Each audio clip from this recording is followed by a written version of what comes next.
Well, we are now turning our attention to the movie The Whale, as well as the cast members.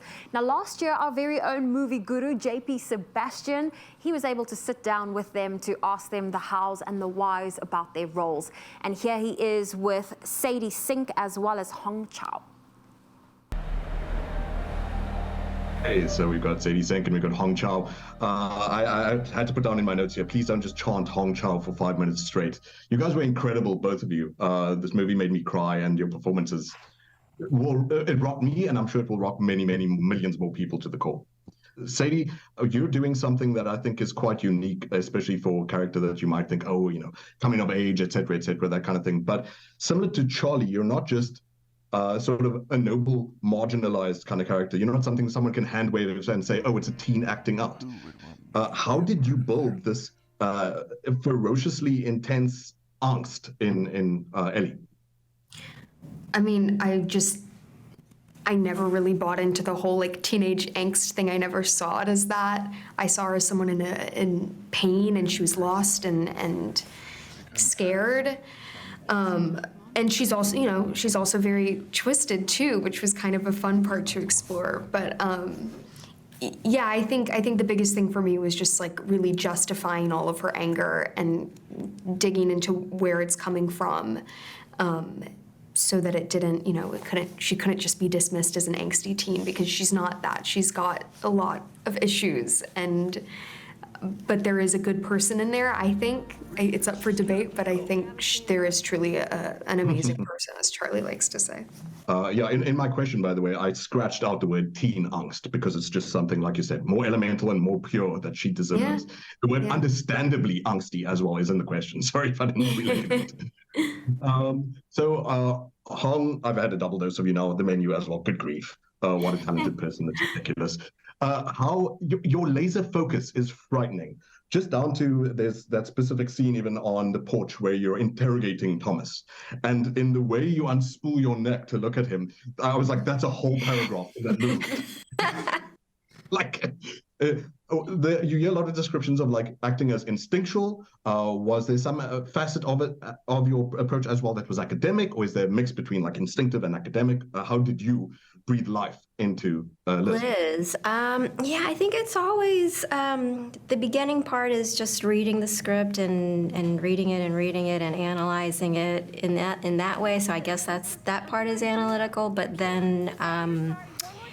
You know, it's such a collaborative process. You get in there with the costume designer, you get in there with the makeup team, and they also contribute some really important and valuable qualities to your character as well. So, Danny Glicker, our costume designer, and Judy Chin, our makeup artist. Like, for example, I had tattoos on. I would get tattoos put on every morning, even though you don't really see it in the movie, but it's there, and it was so helpful for me. You know, there's so many like little bits that all come together, and then of course who you're acting opposite of also informs your character and how you want to play it. So having all of the actors, Sadie and Brendan and Ty, to act opposite of was just really wonderful, and I'm glad we got that 3-week rehearsal period, because it's based off of a play. There's a lot of dialogue, pages and pages of the monologues would go on for like 3 or 4 pages. So that's really unusual for a film. And then there's so much that you as an actor, you have to like hold back as well. There are a lot of half-spoken things as well, like where Ty doesn't want to say that, oh, are you adopted or something? How could you have a white family? Like that's one sort of line, or where you don't want to, you know, like admit the truth sometimes that this is do or die, even though I love your vicious protectiveness of Charlie throughout. So speaking of all those stories of like intensity, with the day-to-day process of making The Whale, what was the emotional tumult to that? What was the squall? Sorry, I'm using nautical references. but like, how do you guys? I know it's your job as well, like you're professional at this, but how do you survive keeping a heightened level of performance like that for days on end? I think it's just a passion for the material, for the script. We all just loved this script and this story and just wanted to do it well. So I think when you have that sort of passion for the material, it's not work, you just want to do it, at least for me. And I think, everyone was just really locked in and connected with their characters, so it just made everything feel more natural. There were days that were draining, but never too much because, like Hong was saying, there was just this real desire to be there in that room and working on this project. So we all it was special, and we all knew it and wanted to be there.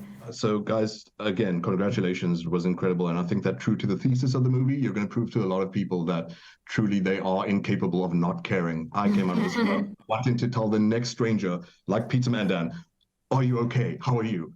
Thank you so much for that. Incredible movie. You. Take care. Cheers. JP Sebastian interviewing two of the cast members, Sadie Singh and Hong Chau. Stay tuned. We've got another one to show you where he interviews Brendan Fraser as well as screenwriter Samuel Hunter. So don't go anywhere.